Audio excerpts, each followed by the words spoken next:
Bienvenidos a la lectura del Nuevo Testamento, nueva traducción viviente. Hoy abarcaremos Mateo capítulo 10 a Mateo capítulo 18. Comenzando por el capítulo 10, versículo 1. Jesús reunió a sus 12 discípulos y les dio autoridad para expulsar espíritus malignos y para sanar toda clase de enfermedades y dolencias. Los nombres de los 12 apóstoles son los siguientes. Primero, Simón, también llamado Pedro. Luego, Andrés, el hermano de Pedro. Santiago, hijo de Zebedeo. Juan, el hermano de Santiago. Felipe, Bartolomé, Tomás, Mateo, el cobrador de impuestos. Santiago, hijo de Alfeo. Tadeo. Simón, el celote. Judas Iscariote, quien después lo traicionó. Jesús envió a los 12 apóstoles con las siguientes instrucciones. No vayan a los gentiles ni a los samaritanos, sino solo al pueblo de Israel, las ovejas perdidas de Dios. Vayan y anúncienles que el reino del cielo está cerca. Sanen a los enfermos, resuciten a los muertos, curen a los leprosos y expulsen a los demonios. Den tan gratuitamente como han recibido.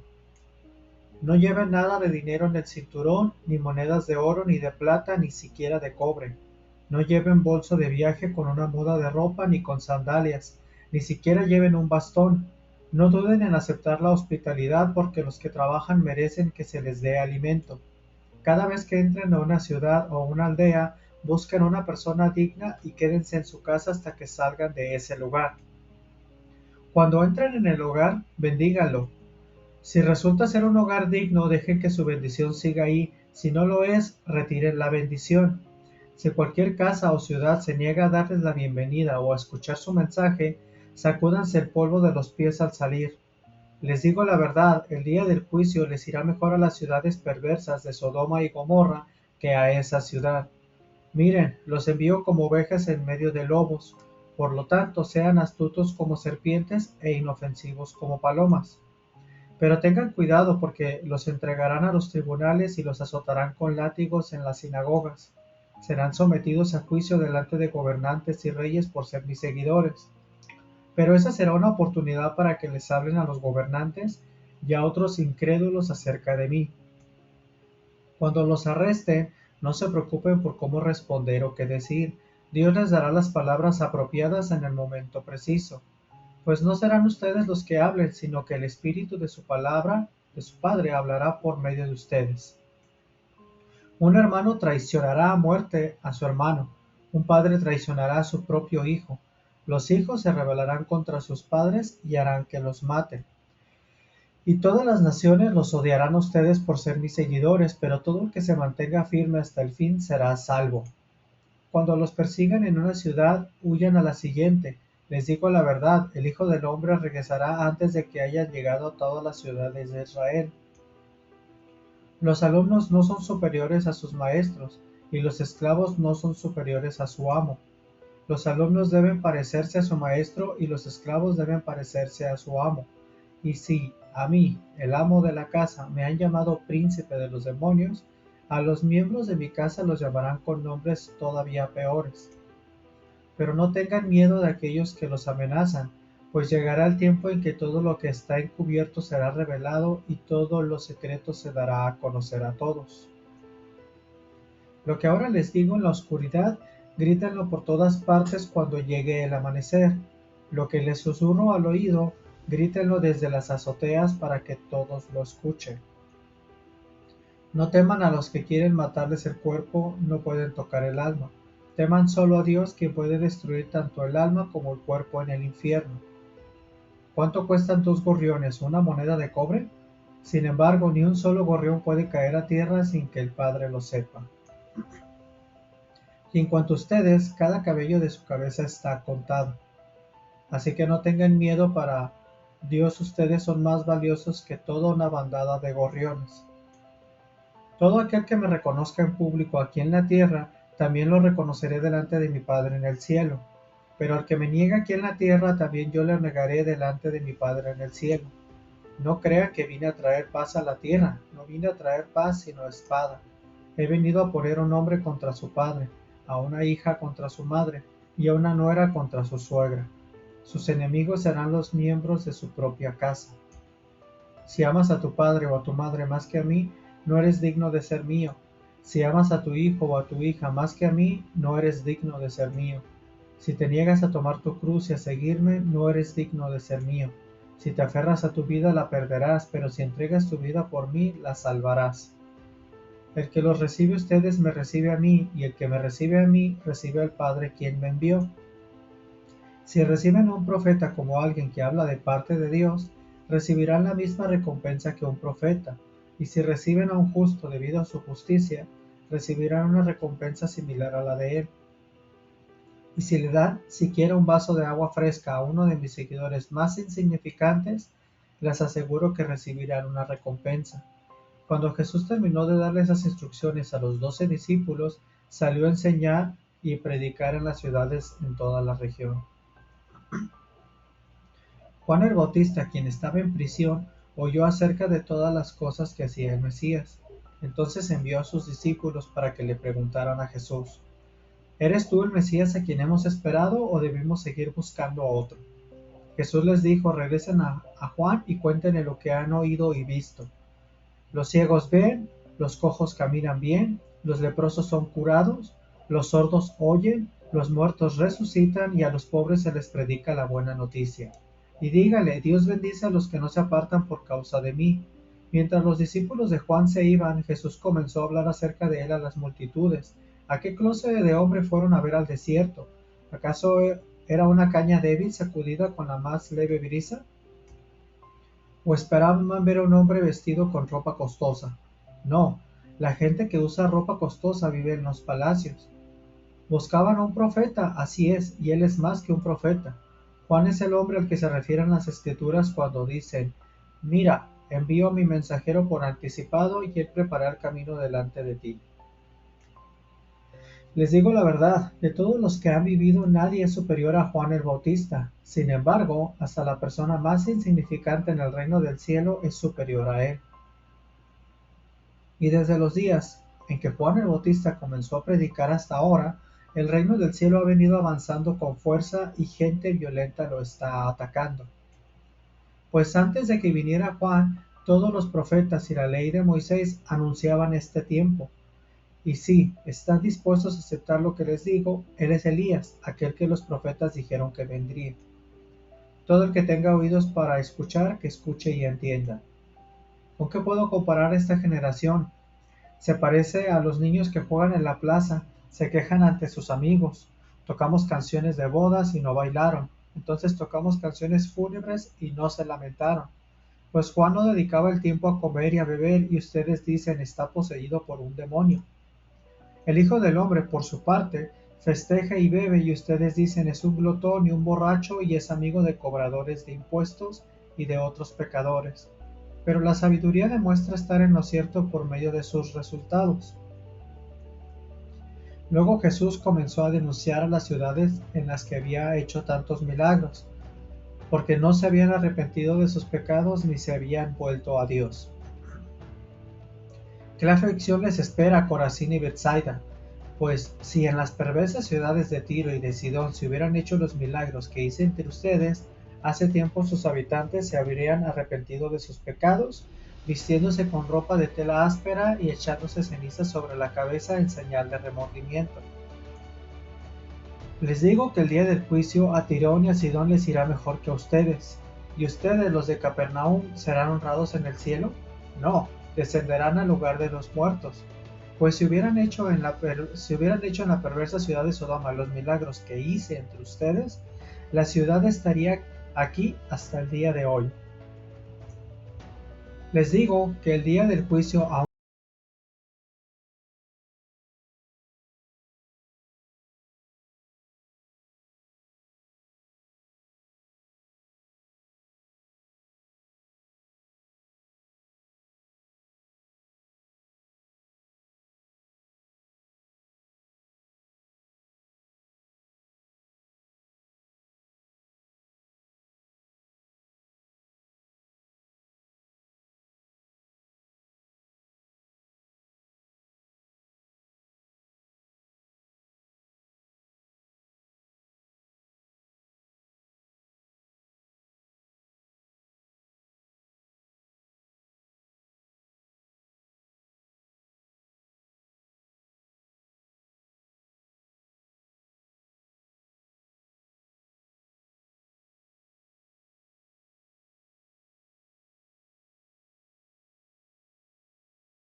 permitía comer.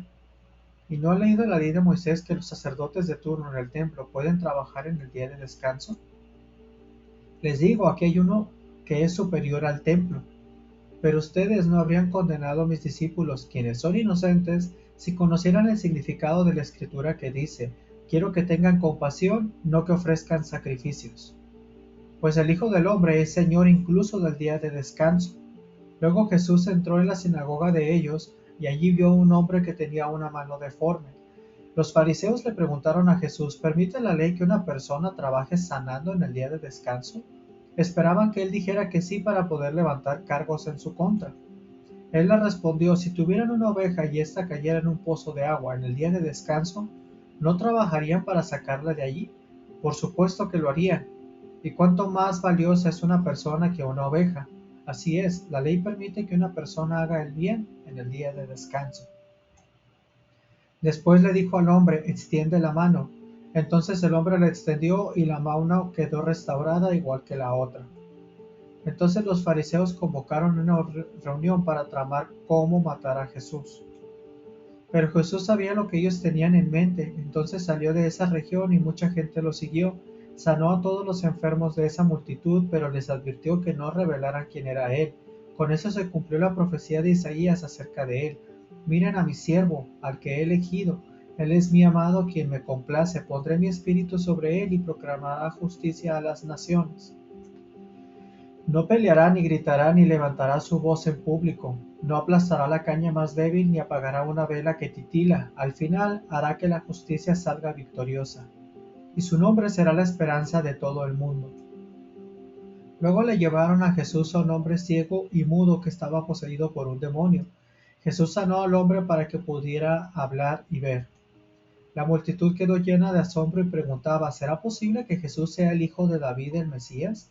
Pero cuando los fariseos oyeron del milagro, dijeron, con razón puede expulsar demonios. Él recibe su poder de Satanás, el príncipe de los demonios. Jesús conocía sus pensamientos y les contestó, todo reino dividido por una guerra civil está condenado al fracaso.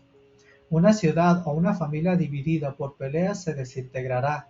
Y si Satanás expulsa a Satanás, está dividido y pelea contra sí mismo. Su propio reino no sobrevivirá. Y si mi poder proviene de Satanás, ¿qué me dicen de sus propios exorcistas quienes también expulsan demonios? Así que ellos los condenarán a ustedes por lo que acaban de decir.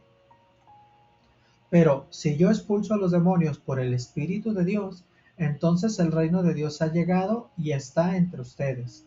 Pues ¿quién tiene suficiente poder para entrar en la casa de un hombre fuerte como Satanás y saquear sus bienes? Solo alguien aún más fuerte, alguien que pudiera atarlo y después saquear su casa. El que no está conmigo, a mí se opone. El que no trabaja conmigo, en realidad trabaja en mi contra. Por eso les digo, cualquier pecado y blasfemia puede ser perdonado, excepto la blasfemia contra el Espíritu Santo, que jamás será perdonada. El que hable en contra del Hijo del Hombre puede ser perdonado, pero el que hable contra el Espíritu Santo jamás será perdonado, ya sea en este mundo o en el que vendrá. A un árbol se le identifica por su fruto. Si el árbol es bueno, su fruto será bueno. Si el árbol es malo, su fruto será malo. Cambada de víboras, ¿cómo podrían hombres malvados como ustedes hablar de lo que es bueno y correcto? Pues lo que está en el corazón determina lo que uno dice. Una persona buena produce cosas buenas del tesoro de su buen corazón, y una persona mala produce cosas malas del tesoro de su mal corazón. Y les digo lo siguiente, el día del juicio tendrán que dar cuenta de toda palabra inútil que hayan dicho. Las palabras que digas te absolverán o te condenarán. Un día, algunos maestros de la ley religiosa y algunos fariseos se acercaron a Jesús y le dijeron, Maestro, queremos que nos muestres alguna señal milagrosa para probar tu autoridad. Pero Jesús respondió, solo una generación maligna y adúltera exigiría una señal milagrosa. Pero la única que les daré será la señal del profeta Jonás. Así como Jonás estuvo en el vientre del gran pez durante 3 días y 3 noches, el Hijo del Hombre estará en el corazón de la tierra durante 3 días y 3 noches. El día del juicio los habitantes de Nínive se levantarán contra esta generación y la condenarán, porque ellos se arrepintieron de sus pecados al escuchar la predicación de Jonás. Ahora alguien superior a Jonás está aquí, pero ustedes se niegan a arrepentirse. La reina de Sabá también se levantará contra esta generación, del día del juicio, y la condenará, porque vino de una tierra lejana para oír la sabiduría de Salomón. Ahora alguien superior a Salomón está aquí, pero ustedes se niegan a escuchar. Cuando un espíritu maligno sale de una persona, va al desierto en busca de descanso, pero no lo encuentra. Entonces dice: volveré a la persona de la cual salí, de modo que regresa y encuentra su antigua casa vacía, barrida y en orden. Entonces el espíritu busca otros 7 espíritus más malignos que él, y todos entran en la persona y viven allí. Entonces esa persona queda peor que antes. Eso es lo que le ocurrirá a esta generación maligna. Mientras Jesús hablaba a la multitud, su madre y sus hermanos estaban afuera y pedían hablar con él. Alguien le dijo a Jesús: tu madre y tus hermanos están afuera y desean hablar contigo. Jesús preguntó: ¿quién es mi madre? ¿Quiénes son mis hermanos? Luego señaló a sus discípulos y dijo: miren, estos son mi madre y mis hermanos, pues todo el que hace la voluntad de mi Padre que está en el cielo es mi hermano y mi hermana y mi madre. Más tarde, ese mismo día, Jesús salió de la casa y se sentó junto al lago. Pronto se reunió una gran multitud alrededor de él, así que entró en una barca. Se sentó ahí y enseñó mientras la gente estaba de pie en la orilla. Contó muchas historias en forma de parábola, como la siguiente. Escuchen: un agricultor salió a sembrar. A medida que esparcía las semillas por el campo, algunas cayeron sobre el camino y los pájaros vinieron y se las comieron. Otras cayeron en tierra poco profunda con roca debajo de ella. Las semillas germinaron con rapidez porque la tierra era poco profunda. Pero pronto las plantas se marchitaron bajo el calor del sol y, como no tenían raíces profundas, murieron. Otras semillas cayeron entre espinos, los cuales crecieron y ahogaron los brotes. Pero otras semillas cayeron en tierra fértil y produjeron una cosecha que fue 30, 60 y hasta 100 veces más numerosa de lo que se había sembrado. Todo el que tenga oídos para oír, que escuche y entienda. Sus discípulos vinieron y le preguntaron: ¿por qué usas parábolas cuando hablas con la gente? A ustedes se les permite entender los secretos del reino del cielo, les contestó, pero a otros no. A los que escuchan mis enseñanzas se les dará más comprensión y tendrán conocimiento en abundancia, pero a los que no escuchan se les quitará aún lo poco que entiendan. Por eso uso estas parábolas, pues ellos miran pero en realidad no ven, oyen pero en realidad no escuchan ni entienden. De esa forma se cumple la profecía de Isaías que dice: cuando ustedes oigan lo que digo no comprenderán, cuando vean lo que hago no entenderán, pues el corazón de este pueblo está endurecido y sus oídos no pueden oír y han cerrado los ojos. Así que sus ojos no pueden ver y sus oídos no pueden oír y sus corazones no pueden entender y no pueden volver a mí para que yo los sane. Pero benditos son los ojos de ustedes porque ven y sus oídos porque oyen. Les digo la verdad, muchos profetas y muchas personas justas anhelaron ver lo que ustedes ven, pero no lo vieron, y anhelaron oír lo que ustedes oyen, pero no lo oyeron. Escuchen ahora la explicación de la parábola acerca del agricultor que salió a sembrar. Las semillas que cayeron en el camino representan a los que oyen el mensaje del reino y no lo entienden. Entonces viene el maligno y arrebata la semilla que fue sembrada en el corazón. Las semillas sobre la tierra rocosa representan a los que oyen el mensaje y de inmediato lo reciben con alegría, pero como no tienen raíces profundas, no duran mucho. En cuanto tienen problemas o son perseguidos por creer la palabra de Dios, caen. Las semillas que cayeron entre los espinos representan a los que oyen la palabra de Dios, pero muy pronto el mensaje queda desplazado por las preocupaciones de esta vida y el atractivo de la riqueza, así que no se produce ningún fruto. Las semillas que cayeron en la buena tierra representan a los que de verdad oyen y entienden la palabra de Dios, y producen una cosecha 30, 60 y hasta 100 veces más numerosa de lo que se había sembrado. La siguiente es otra historia que contó Jesús. El reino del cielo es como un agricultor que sembró buena semilla en su campo. Pero aquella noche, mientras los trabajadores dormían, vino su enemigo, sembró hierbas malas entre el trigo y se escabulló. Cuando el cultivo comenzó a crecer y a producir granos, la maleza también creció. Los empleados del agricultor fueron a hablar con él y le dijeron: Señor, el campo donde usted sembró la buena semilla está lleno de maleza. ¿De dónde salió? —Eso es obra de un enemigo —exclamó el agricultor—. —¿Arrancamos la maleza? —le preguntaron. —No —contestó el amo—, si lo hacen también arrancarán el trigo. Dejen que ambas crezcan.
La arrastraron a la orilla, se sentaron y agruparon los peces buenos en cajas, pero desecharon los que no servían.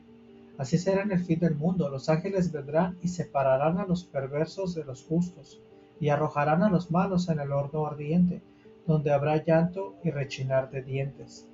¿Entienden todas estas cosas? Sí, le dijeron, las entendemos.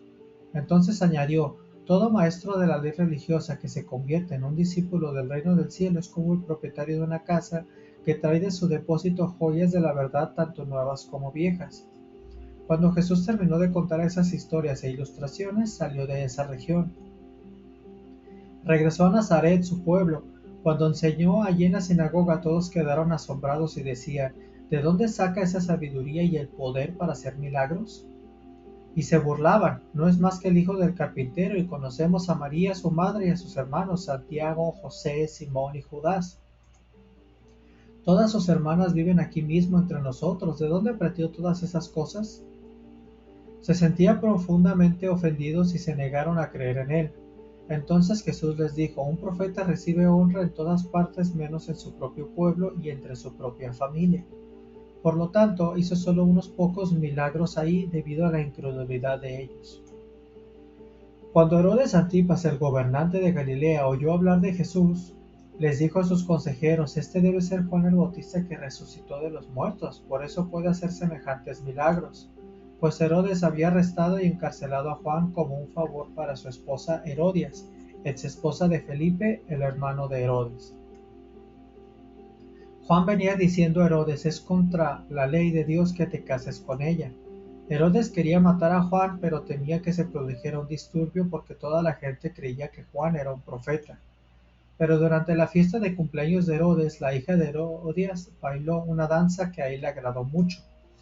Entonces le prometió con un juramento que le daría cualquier cosa que ella quisiera. Presionada por su madre, la joven dijo: quiero en una bandeja la cabeza de Juan el Bautista.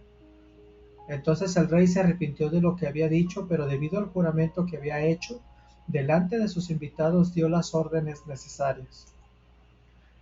Así fue que decapitaron a Juan en la prisión, trajeron su cabeza en una bandeja y se la dieron a la joven, quien se la llevó a su madre. Después los discípulos de Juan llegaron a buscar su cuerpo y lo enterraron. Luego fueron a contarle a Jesús lo que había sucedido. En cuanto Jesús escuchó la noticia, salió en una barca a un lugar alejado para estar a solas. Pero las multitudes oyeron hacia dónde se dirigía y lo siguieron a pie desde muchas ciudades. Cuando Jesús bajó de la barca, vio la gran multitud, tuvo compasión de ellos y sanó a los enfermos. Esa tarde los discípulos se le acercaron y le dijeron: este es un lugar alejado y ya se está haciendo tarde. Despide a las multitudes para que puedan ir a las aldeas y comprarse comida. Pero Jesús dijo: eso no es necesario, denles ustedes de comer. Pero lo único que tenemos son 5 panes y 2 pescados, le respondieron. Tráiganlos aquí, dijo Jesús. Luego le dijo a la gente que se sentara sobre la hierba. Jesús tomó los 5 panes y los 2 pescados, miró hacia el cielo y los bendijo. Después partió los panes en trozos y se los dio a sus discípulos, quienes los distribuyeron entre la gente. Todos comieron cuanto quisieron, y después los discípulos juntaron 12 canastas con lo que sobró. Aquel día unos 5,000 hombres se alimentaron, además de las mujeres y los niños. Inmediatamente después Jesús insistió en que los discípulos regresaran a la barca y cruzaran al otro lado del lago mientras él enviaba a la gente a su casa. Después de despedir a la gente, subió a las colinas para orar a solas. Mientras estaba ahí solo, cayó la noche. Mientras tanto, los discípulos se encontraban en problemas lejos de tierra firme, ya que se había levantado un fuerte viento y luchaban contra grandes olas. A eso de las 3 de la madrugada, Jesús se acercó a ellos caminando sobre el agua. Cuando los discípulos lo vieron caminar sobre el agua, quedaron aterrados, llenos de miedo, clamaron: «¡Es un fantasma!». Pero Jesús les habló de inmediato: «No tengan miedo», dijo, «tengan ánimo, yo estoy aquí». Entonces Pedro lo llamó: «Señor, si realmente eres tú, mándame que vaya hacia ti caminando sobre el agua». «Sí, ven», dijo Jesús. Entonces Pedro se bajó por el costado de la barca y caminó sobre el agua hacia Jesús. Pero cuando vio el fuerte viento y las olas, se aterrorizó y comenzó a hundirse. «¡Sálvame, Señor!», gritó. De inmediato Jesús extendió la mano y lo agarró. «¿Tienes tan poca fe?», le dijo Jesús. «¿Por qué dudaste de mí?». Cuando subieron de nuevo a la barca, el viento se detuvo. Entonces los discípulos lo adoraron. «¿De verdad eres el Hijo de Dios?», exclamaron. Después de cruzar el lago, arribaron a Genesaret. Cuando la gente reconoció a Jesús, la noticia de su llegada corrió rápidamente por toda la región y pronto la gente llevaba a todos los enfermos para que fueran sanados. Les suplicaban que permitiera a los enfermos tocar al menos el fleco de su túnica, y todos los que tocaban a Jesús eran sanados. En ese momento, algunos fariseos y maestros de la ley religiosa llegaron desde Jerusalén para ver a Jesús. «¿Por qué tus discípulos desobedecen nuestra antigua tradición?», le preguntaron. «¿No respetan la ceremonia de lavarse las manos antes de comer?». Jesús les respondió: «¿Y por qué ustedes, por sus tradiciones, violan los mandatos directos de Dios? Por ejemplo, Dios dice: honra a tu padre y a tu madre, y cualquiera que hable irrespetuosamente a su padre o de su madre tendrá que morir. Pero ustedes dicen que está bien que uno les diga a sus padres: lo siento, no puedo ayudarlos porque he jurado darle a Dios lo que les hubiera dado a ustedes. De esta manera, ustedes afirman que no hay necesidad de honrar a los padres, y entonces anulan la palabra de Dios por el bien de su propia tradición. Hipócritas, Isaías tenía razón cuando profetizó acerca de ustedes, porque escribió: este pueblo me honra con sus labios, pero su corazón está lejos de mí. Su adoración es una farsa porque enseñan ideas humanas como si fueran mandatos de Dios». Luego Jesús llamó a la multitud para que se acercara y oyera. «Escuchen», les dijo, «y traten de entender. Lo que entra por la boca no es lo que los contamina. Ustedes se contaminan por las palabras que salen de la boca de Dios». Entonces los discípulos se le acercaron y le preguntaron, ¿te das cuenta que has ofendido a los fariseos con lo que acabas de decir?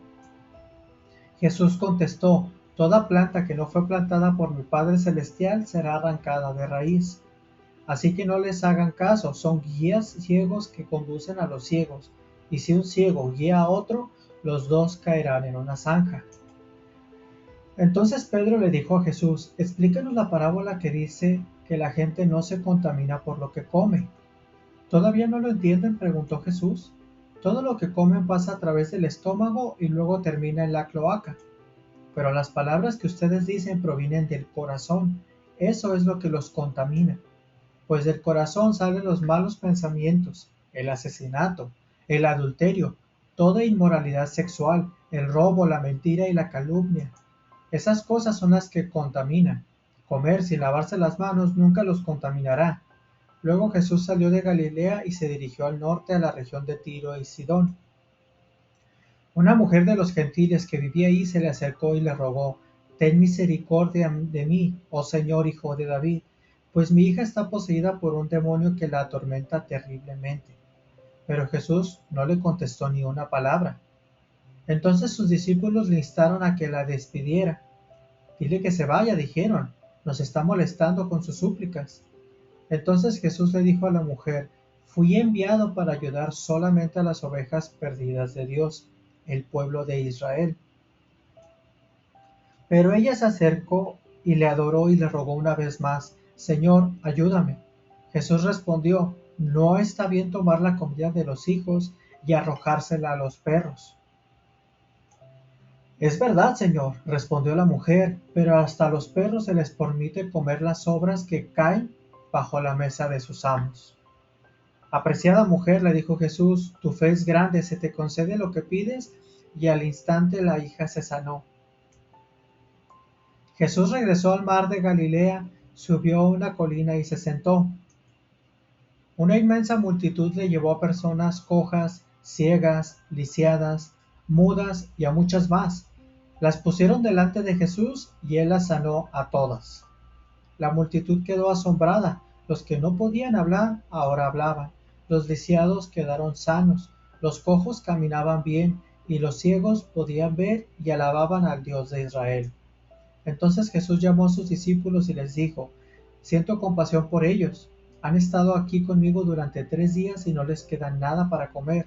No quiero despedirlas con hambre, no sea que se desmayen por el camino». Los discípulos contestaron, «¿Dónde conseguiríamos comida suficiente aquí en el desierto para semejante multitud?»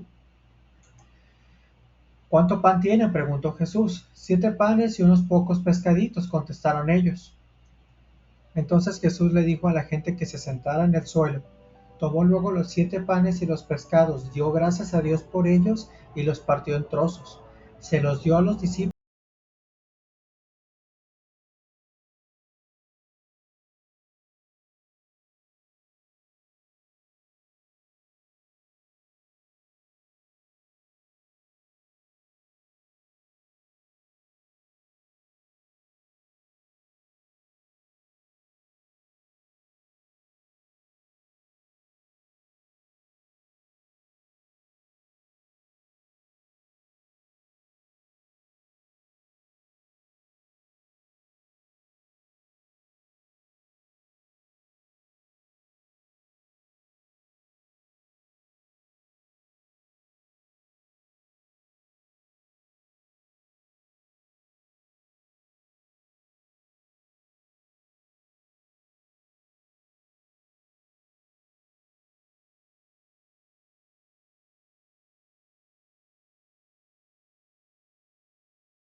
Simón Pedro contestó: Tú eres el Mesías, el Hijo del Dios viviente.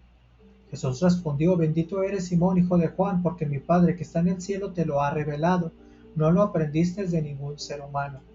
Ahora te digo que tú eres Pedro, que quiere decir roca, y sobre esta roca edificaré mi iglesia, y el poder de la muerte no la conquistará. Y te daré las llaves del reino del cielo. Todo lo que prohíbas en la tierra será prohibido en el cielo, y todo lo que permitas en la tierra será permitido en el cielo. Luego advirtió severamente a los discípulos que no le contaran a nadie que él era el Mesías. A partir de entonces, Jesús empezó a decir claramente a sus discípulos que era necesario que fuera a Jerusalén y que sufriría muchas cosas terribles a manos de los ancianos y de los principales sacerdotes y de los maestros de la ley religiosa. Lo matarían, pero al tercer día resucitaría. Pero Pedro lo llevó aparte y comenzó a reprenderlo por decir semejantes cosas. Dios nos libre, Señor, dijo, eso jamás te sucederá a ti. Jesús se dirigió a Pedro y le dijo: Aléjate de mí, Satanás, representas una trampa peligrosa para mí. Ves las cosas solamente desde el punto de vista humana, no desde el punto de vista de Dios. Luego Jesús dijo a sus discípulos: Si alguno de ustedes quiere ser mi seguidor, tiene que abandonar su manera egoísta de vivir, tomar su cruz y seguirme. Si tratas de aferrarte a la vida, la perderás, pero si entregas tu vida por mi causa, la salvarás. ¿Y qué beneficio obtienes si ganas el mundo entero pero pierdes tu propia alma? ¿Hay algo que valga más que tu alma? Pues el Hijo del Hombre vendrá con sus ángeles en la gloria de su Padre y juzgará a cada persona de acuerdo con sus acciones. Y les digo la verdad, algunos de los que están aquí ahora no morirán antes de ver al Hijo del Hombre llegar en su reino. 6 días después Jesús tomó a Pedro y a los dos hermanos, Santiago y Juan, y los llevó a una montaña alta para estar a solas. Mientras los hombres observaban, la apariencia de Jesús se transformó a tal punto que la cara le brillaba como el sol y su ropa se volvió tan blanca como la luz. De repente aparecieron Moisés y Elías y comenzaron a conversar con Jesús. Pedro exclamó: Señor, es maravilloso que estemos aquí. Si deseas, haré 3 enramadas como recordatorios, una para ti, una para Moisés y la otra para Elías. No había terminado de hablar cuando una nube brillante los cubrió, y desde la nube una voz dijo: Este es mi Hijo muy amado, quien me da gran gozo. Escúchelo a él. Los discípulos estaban aterrados y cayeron rostro en tierra. Entonces Jesús se les acercó y los tocó. Levántense, les dijo, no tengan miedo. Y cuando levantaron la vista, Moisés y Elías habían desaparecido y vieron solo a Jesús. Mientras descendían de la montaña, Jesús les ordenó: No le cuenten a nadie lo que han visto hasta que el Hijo del Hombre se haya levantado de los muertos. Luego sus discípulos le preguntaron: ¿Por qué los maestros de la ley religiosa insisten en que Elías debe regresar antes de que venga el Mesías?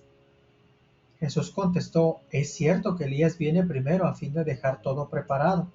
Pero les digo, Elías ya vino, pero no fue reconocido y ellos prefirieron maltratarlo. De la misma manera también harán sufrir al Hijo del Hombre. Entonces los discípulos se dieron cuenta de que hablaba de Juan el Bautista. Al pie del monte les esperaba una gran multitud. Un hombre vino y se arrodilló delante de Jesús y le dijo: Señor, ten misericordia de mi hijo, le dan ataques y sufre terriblemente. A menudo cae al fuego o al agua. Así que lo llevé a tus discípulos, pero no pudieron sanarlo. Jesús dijo: Gente corrupta y sin fe, ¿hasta cuándo tendré que estar con ustedes? ¿Hasta cuándo tendré que soportarlos? Tráiganme aquí al muchacho. Entonces Jesús reprendió al demonio y el demonio salió del joven. A partir de ese momento el muchacho estuvo bien. Más tarde los discípulos le preguntaron a Jesús en privado: ¿Por qué nosotros no pudimos expulsar al demonio? Ustedes no tienen la fe suficiente, les dijo Jesús. Les digo la verdad, si tuvieran fe, aunque fuera tan pequeña como una semilla de mostaza, podrían decirle a esta montaña: muévete de aquí hasta allá, y la montaña se movería. Nada sería imposible. Luego, cuando volvieron a reunirse en Galilea, Jesús les dijo: el Hijo del Hombre será traicionado y entregado en manos de sus enemigos. Lo matarán, pero al tercer día se levantará de los muertos, y los discípulos se llenaron de profundo dolor. Cuando llegaron a Capernaum, los cobradores del impuesto del templo se acercaron a Pedro y le preguntaron: ¿Tu maestro no paga el impuesto del templo? Sí lo paga, contestó Pedro. Luego entró en la casa, pero antes de tener oportunidad de hablar, Jesús le preguntó: ¿Qué te parece, Pedro? ¿Los reyes cobran impuestos a su propia gente o a la gente que han conquistado? Se los cobran a los que han conquistado, contestó Pedro. Muy bien, dijo Jesús, entonces los ciudadanos quedan exentos. Sin embargo, no queremos que se ofendan, así que desciende al lago y echa el anzuelo. Abre la boca del primer pez que saques y allí encontrarás una gran moneda de plata. Tómala y paga mi impuesto y el tuyo. Por ese tiempo los discípulos se acercaron a Jesús y le preguntaron: ¿Quién es el más importante en el reino del cielo? Jesús llamó a un niño pequeño y lo puso en medio de ellos. Entonces dijo: Les digo la verdad, a menos que se aparten de sus pecados y se vuelvan como niños, nunca entrarán en el reino del cielo. Así que el que se vuelva tan humilde como este pequeño es el más importante en el reino del cielo. Y todo el que recibe de mi parte a un niño pequeño como este, me recibe a mí. Pero si hacen que uno de estos pequeños, que confía en mí, caiga en pecado, sería mejor para ustedes que se aten una gran piedra de molino alrededor del cuello y se ahoguen en las profundidades del mar. ¿Qué aflicción le espera al mundo porque tienta a la gente a pecar? Las tentaciones son inevitables, pero ¿qué aflicción le espera al que provoca la tentación? Por lo tanto, si tu mano o tu pie te hace pecar, córtatelo y tíralo. Es preferible entrar en la vida eterna con una sola mano o un solo pie que ser arrojado al fuego eterno con las dos manos y los dos pies. Y si tu ojo te hace pecar, sácatelo y tíralo. Es preferible entrar en la vida eterna con un solo ojo que tener los dos ojos y ser arrojado al fuego del infierno. Cuidado con despreciar a cualquiera de estos pequeños. Les digo que en el cielo sus ángeles siempre están en la presencia de mi Padre Celestial. Si un hombre tiene 100 ovejas y una de ellas se extravía, ¿qué hará? ¿No dejará las otras 99 en las colinas y saldrá a buscar la perdida? Y si la encuentra, les digo la verdad, se alegrará más por esa que por las 99 que no se extraviaron. De la misma manera, no es la voluntad de mi Padre Celestial que ni siquiera uno de estos pequeñitos perezca. Si un creyente peca contra ti, háblale en privado y hazle ver su falta. Si te escucha y confiesa el pecado, has recuperado a esa persona. Pero si no te hace caso, toma a uno o dos más contigo y vuelve a hablarle para que los 2 o 3 testigos puedan confirmar todo lo que digas. Si aún así la persona se niega a escuchar, lleva el caso ante la iglesia. Luego, si la persona no acepta la decisión de la iglesia, trata a esa persona como un pagano o como a un corrupto cobrador de impuestos. Les digo la verdad, todo lo que prohíban en la tierra será prohibido en el cielo y todo lo que permitan en la tierra será permitido en el cielo. También les digo lo siguiente, si 2 de ustedes se ponen de acuerdo aquí en la tierra con respecto a cualquier cosa que pidan, mi Padre que está en el cielo lo hará. Pues donde se reúnen 2 o 3 en mi nombre, yo estoy allí entre ellos. Luego Pedro se le acercó y preguntó: Señor, ¿cuántas veces debo perdonar a alguien que peca contra mí? ¿7 veces? No 7 veces, respondió Jesús, sino 70 veces 7. Por lo tanto, el reino del cielo se puede comparar a un rey que decidió poner al día las cuentas con los siervos que le habían pedido prestado dinero. En el proceso le trajeron a uno de sus deudores que le debía millones de monedas de plata. No podía pagar, así que su amo ordenó que lo vendieran, junto con su esposa, sus hijos y todo lo que poseía para pagar la deuda. Pero el hombre cayó de rodillas ante su amo y le suplicó: por favor, tenme paciencia y te lo pagaré todo. Entonces el amo sintió mucha lástima por él y lo liberó y le perdonó la deuda. Pero cuando el hombre salió de la presencia del rey, fue a buscar un compañero también siervo que le debía unos pocos miles de monedas de plata. Lo tomó del cuello y le exigió que le pagara de inmediato. El compañero cayó de rodillas ante él y le rogó que le diera un poco más de tiempo. Ten paciencia conmigo y yo te pagaré, te lo suplico. Pero el acreedor no estaba dispuesto a esperar, hizo arrestar al hombre y lo puso en prisión hasta que pagara toda la deuda. Cuando algunos de los otros siervos vieron eso, se disgustaron mucho. Fueron ante el rey y le contaron todo lo que había sucedido. Entonces el rey llamó al hombre al que había perdonado y le dijo: «Siervo malvado, te perdoné esa tremenda deuda porque me lo rogaste. ¿No deberías haber tenido compasión de tu compañero, así como yo tuve compasión de ti?». Entonces el rey, enojado, envió al hombre a la prisión para que lo torturaran hasta que pagara toda la deuda. Eso es lo que les hará mi Padre Celestial a ustedes si se niegan a perdonar de corazón a sus hermanos.